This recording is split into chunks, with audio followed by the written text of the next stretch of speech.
लोगों को अंदर से चेंज किया जाए। ऑफ कोर्स सजाएं देना तो लाजमी है, बहुत ज़रूरी है, सजाएं देना बहुत ज़रूरी है, लेकिन उसके अलावा जो शिक्षा देना, लोगों को जो चेंज करना है, वो बहुत ज़रूरी है।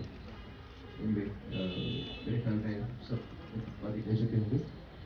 श्रद्धांजलि देने के लिए आए हैं और इसी तरह से कानून स्ट्रांग बने, पुलिस को एफिशिएंट किया जाए और जिम्मेदार सीनियर पुलिस ऑफिसर्स को बनाया जाए।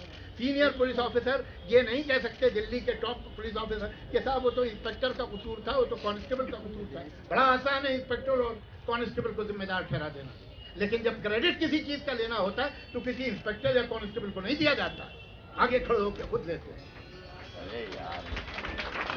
हम ये कहते हैं कि सरकार की गलती है, पॉलिटिशियन की गलती है, काफी नहीं, इसमें कहीं हमारा भी दोष है। वो लड़का जिसने अपने घर में अपनी माँ को, अपनी बहन को, अपनी भाभी को, अपनी चाची को, अपनी मामी को पिटते देखा, जलील होते देखा, ह्यूमिलेट होते देखा, वो बाहर निकल के दूसरी औरतों की इज्जत करेगा? वो कल जब शादी करेगा तो अपनी पत्नी की इज्जत करेगा? हमें अपने घरों को, अपने संस्कार को ठीक करना होगा और एक साफ ज़मीर के साथ सरकार से, पुलिस से, एडमिनिस्ट्रेशन से लड़ना होगा कि ये जो हो रहा है ये नहीं चलेगा।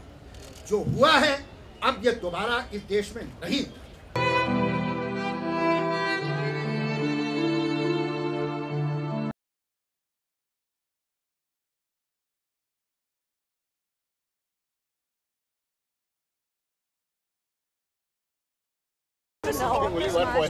Because I think as citizens of India, I think it's our responsibility to stand up, and it's our responsibility to be there for every woman so that she knows she's safe. That was angry about something really despicable that's happened, really shameful. And I hope the united voice of the people leads to some kind of positive change and reform. सज़ा भी कम लगती है, बिल्कुल नहीं। मुझे लगता है कि उन लोगों ने रॉड डाला था ना, उन छः लोगों ने, क्यों हम उनको क्यों छोड़ रहे हैं? क्यों नहीं हम उनके साथ वही कर रहे हैं जो उनके दामिनी के साथ हुआ है? उनको पता तो चले कि उसने क्या फील किया था। फांसी तो बहुत कम सज़ा है। जस्ट मैं तो कहूँगी कि उन्होंने जिस ढंग से दामिनी को टॉर्चर किया है, बिल्कुल पब्लिकली उनको भी करना चाहिए। ब्लडी यहाँ पे लिखना चाहिए, टैटू करना चाहिए कि bloody I am the rapist, be aware. Cut करो ना, उनके भी मर्दानगी लेकर घूमते हैं ना, कट करो। देखती हूँ कि कितने लोग उसको ये करते हैं, सभी सपोर्ट करेंगे। मुझे फांसी की सज़ा बहुत कम लग रही है।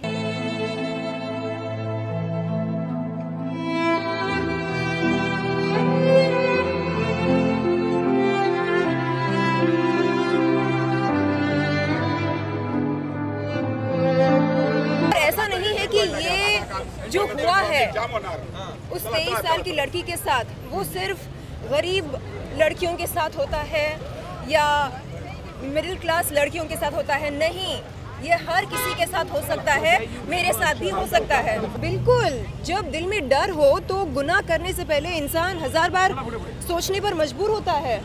यहाँ पर कोई डर ही नहीं है, गुंडा राज चलता है।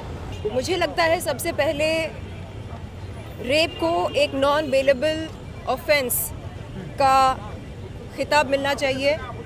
नॉन बेलेबल यानी नॉन बेलेबल, बेल बिल्कुल नहीं मिलनी चाहिए, चाहे बलात्कार करने वाला किसी मंत्री का बेटा हो या किसी बहुत ही ताकतवर इंसान का बेटा हो। हमें ये दिखाना ज़रूरी है कि मुंबई के लोग दिल्ली से अलग नहीं है। जो हिंसा, जो घटनाएं हमारे मुल्क में होती हैं वो हम सबको शर्मिंदा करती हैं, हम सबको दोषी ठहराती हैं। और इसलिए हम इस बहादुर लड़की की, जिसने इतना एक हीरोइक स्ट्रगल किया और हम सबको इतनी प्रेरणा दी, उसके लिए, उसके शोक में हम यहाँ हैं। लेकिन हम कह रहे हैं कि हम भूलेंगे नहीं, हम याद रखेंगे।